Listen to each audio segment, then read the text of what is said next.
Oke, kita masuk ke contoh soal yang keempat. Oke, ada sebuah lift ya bergerak ke atas dengan percepatan 2 meter per second kuadrat. Dan lift dan beserta isinya itu memiliki massa 200 kg.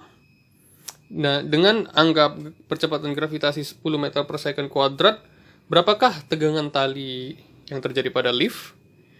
Oke, pertama, untuk menjawab soal ini kita gambar dulu sekali lagi. Ya. Ini ada tegangan tali T, lalu bergerak ke atas dengan percepatan A. Nah, kita harus tahu bahwasannya lift ini juga memiliki gaya berat sebesar W. Oke, sebesar W. Nah, seperti yang kita ketahui, biasanya hukum kedua Newton di sini berlaku. Hukum kedua Newton yang kita pakai di sini bahwasannya sigma F Y sama dengan M kali A. Kenapa sigma F Y? Karena ini dalam posisi sumbu Y ya, posisi sumbu Y. Jadi yang bekerja di arah sumbu Y itu ada T ya, gaya tegangan tali, dan W. T ke arah atas dan W ke arah bawah. Nah, jadi sini kita tetapkan bahwasanya ke atas itu positif dan ke bawah itu negatif. Oke, jadi T kurang W sama dengan M kali A. Oke, jadi T kita pindah ruaskan W-nya. W ke arah kanan jadi positif ditambah M dikali A. Seperti yang kita bahas di video sebelumnya, bahwasannya W itu sama dengan M kali G. Jadi T sama dengan M kali G tambah MA. Oke. Nah, di sini kan kita bisa buat cara asosiatif ya. Jadi M kita keluarin, G tambah A. Jadi kita masukkan M-nya 200 kg dikali G-nya 10 meter per second kuadrat tambah 2 meter per second kuadrat. Jadi ini ya T-nya itu sama dengan ya 200 dikali 12 ya. Jadi dapat lagi kita 2400 Newton gaya tegangan tali yang bekerja pada lift tersebut.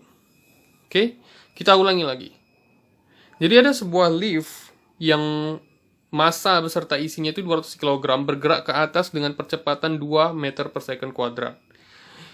Dengan asumsi percepatan gravitasi 10 meter per second kuadrat, berapakah gaya tegangan talinya? Oke, kita gambar dulu diagram benda bebasnya. Oke, dari pada suatu lift. Di sini ya, ini gaya tegangan tali dan ini percepatannya.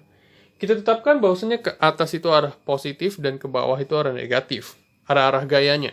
Oke. Nah, kita harus tahu bahwasanya lift ini juga memiliki gaya berat sebesar W. Oke. Jadi di sini kita pakai hukum kedua Newton. Oke.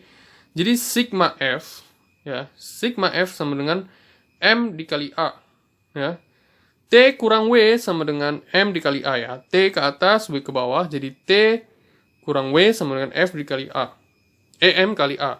Ya, jadi maksud sigma F itu maksudnya jumlah gaya-gaya yang bekerja pada suatu benda tersebut. Nah, ada gaya apa aja? Di sini cuma dua, ya T dan W. T ke atas, W ke bawah. Jadi T kurang W sama dengan M kali A. Jadi T sama dengan W tambah M kali A. Oke. W itu seperti yang kita bahas di video sebelumnya, bahwasannya W sama dengan M dikali G. Jadi T sama dengan MG tambah MA. Ya, kita keluarkan M-nya dengan cara asosiatif. M kali G tambah A. Jadi 200 kg kali 10 meter per second kuadrat tambah 2 meter per second kuadrat itu sama dengan 12 kali 200 kg. Ya, sehingga kita dapatkan sebagai bahwasannya gaya tegangan tali yang bekerja pada lift tersebut sebesar 2400 Newton. Oke. Oke, cukup sekian teman-teman mengenai contoh soal dinamika. Ada 4 contoh soal dinamika yang telah kita bahas. Oke, teman-teman catat semuanya, pahami dulu baik-baik. Oke, sekian dan terima kasih.